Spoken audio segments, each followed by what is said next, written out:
It's hard. No.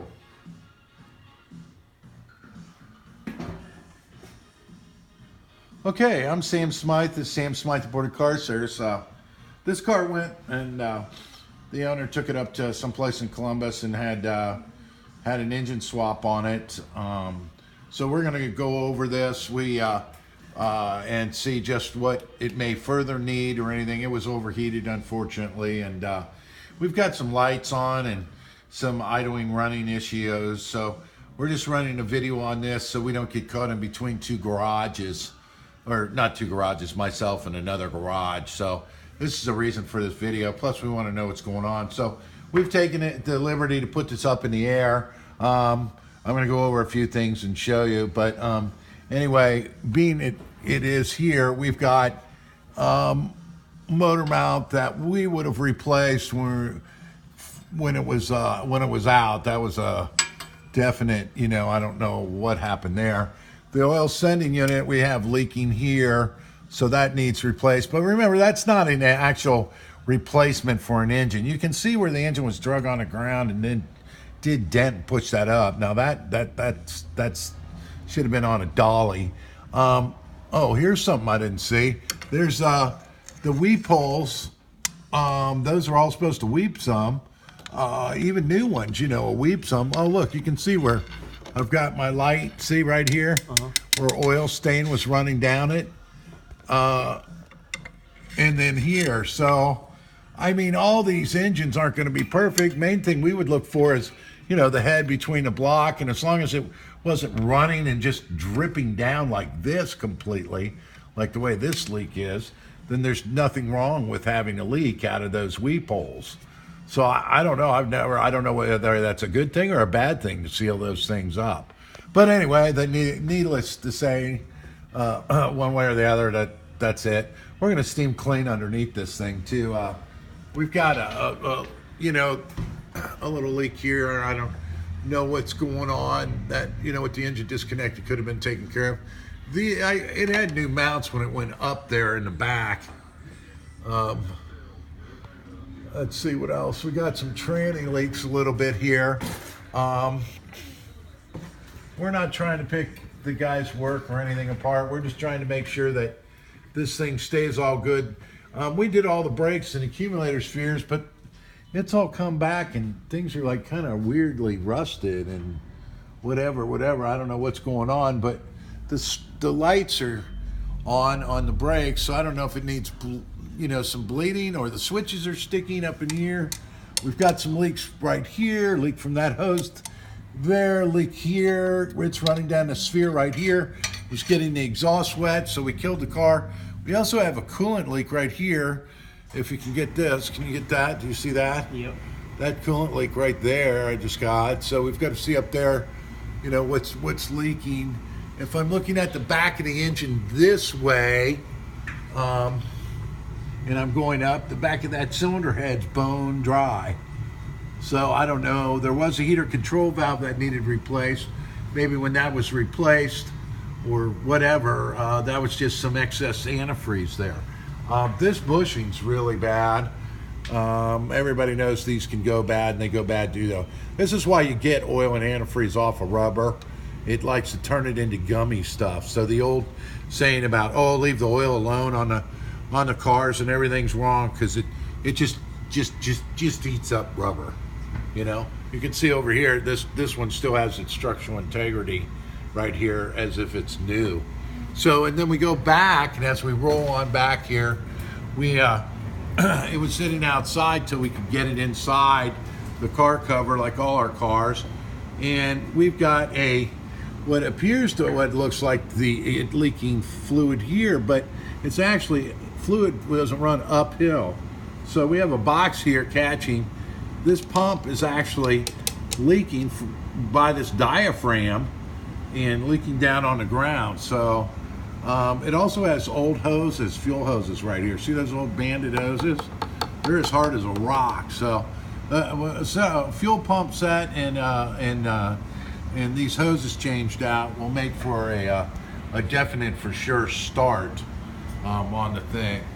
The owner told us when it was up there too, they had to stop and do some work. If you look up in here, you can see where we had put all the proper brake lines on, and and everything, and it kept this all up, and all these valves rebuilt and whatnot for the leveling. Well, apparently something happened, I guess, with this height control valve. You can see it right here. And if you look at the height control valve, it was rebuilt. They charge them for that, to rebuild that. And those can leak anytime. But if you look, we've got a hose leaking here.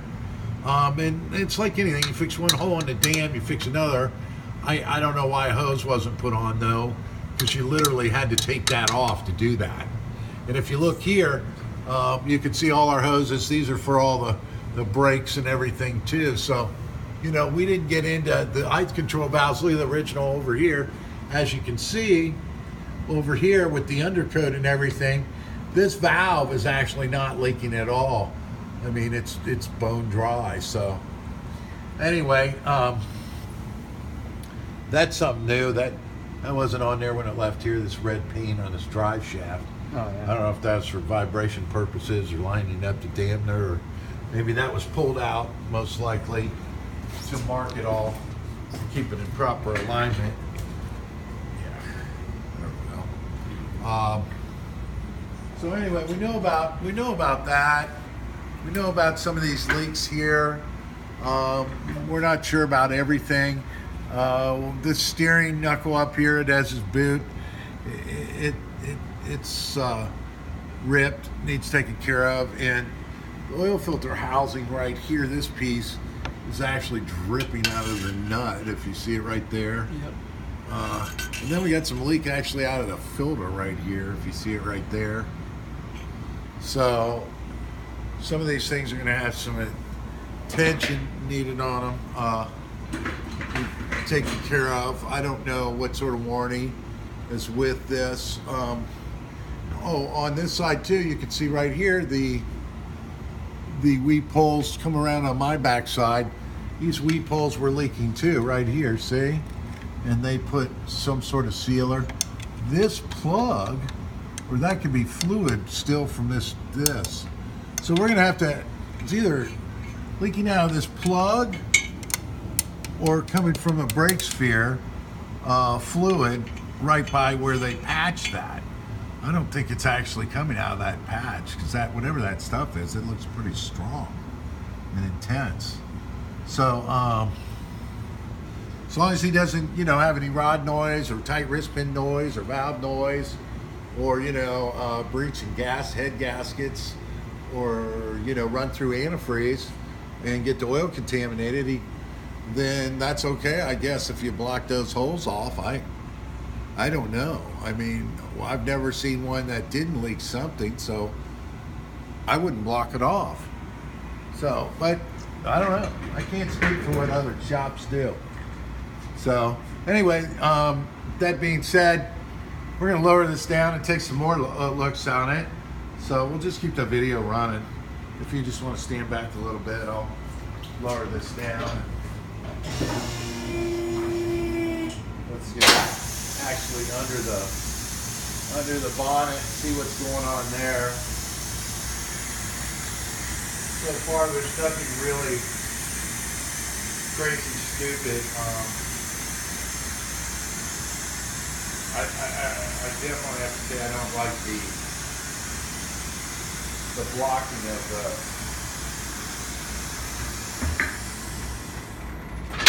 I definitely don't like the blocking of the weed poles. Well, they call them in the factory book, they call them telltale holes. Okay, now here's another thing, and we don't want to touch, but we're going to do it. I spoke to the shop up there. If you look right here, this valve is missing the vacuum line. That's no big deal. We can put that on. There's a vacuum line over here that's disconnected too. We can put that on. If you look at the distributor right here, this vacuum line's off as well. Are you getting that? Can you see that? So I don't know why these are the main vacuum lines in here underneath here and stuff. They're gonna have to be hooked up, because this one comes right off the manifold.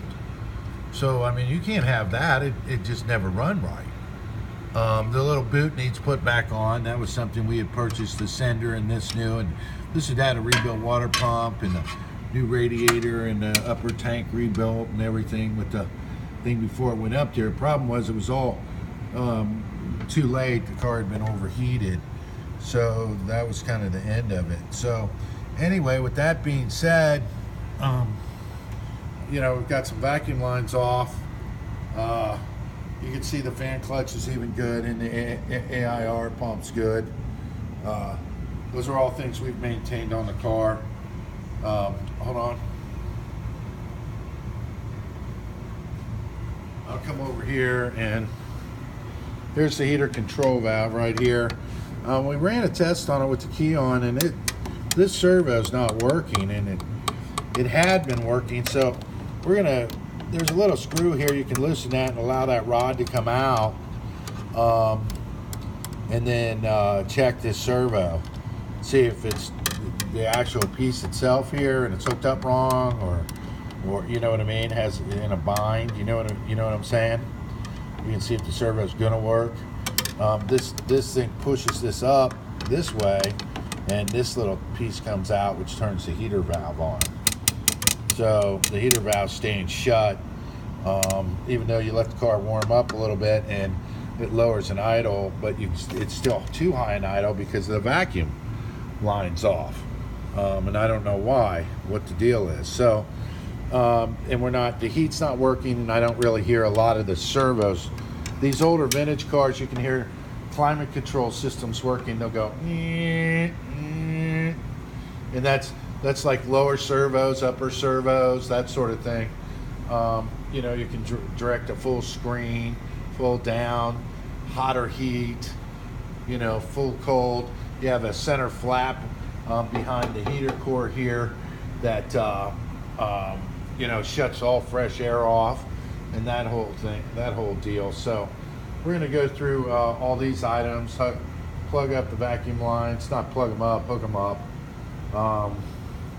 The car seemed to run down the road fine, so we're going to take care of that.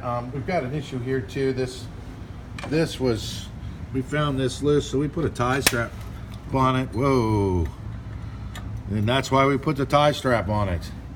So that could have happened more than once. So it actually was driven down here 3 hours with that plate loose. Huh. Wow. So What did it touch? It's just the plate. Oh, it just touched. It's just all it has to do is just touch that plate. And there should be that rubber boot put on there, you know, behind it. Just what I always do. So, you know, there we go. We got this plate with the screws missing in it. And this is a CAV system. It's got the charging over there and this here. So we have lights on in the car. So that might be why we have lights on. The alternator needs replaced, and the regulator needs changed. So that's kind of one that was missed of a real importance. Let's see what else. We'll see what happens, you know. Just that's all we can do. We've got to check the switches, the brake switches, and the lights are on, and the car as well. When those were all off and distinguished before, even with the engine wanting to overheat and blow antifreeze and not run right because it was had been overheated and ruined it. Other than that, that's about it. That's where we're left. So we're going to disconnect we'll do some testing first, and then disconnect the battery, and then go after all the stuff and take it from there. So I'm Sam Smyth. This is Smyth Porter Car Service, and this was a complete engine swap. And they said we found some things loose and some things that we would have done that would have made it convenient, but it is what it is, and that's the way it went. So that's pretty much about it. Can't think of anything else. The brakes still worked okay, but we had the lights on. Oh no, charging light was on. I don't know. Here, let's see here a second. Let's see. You open that door a little bit.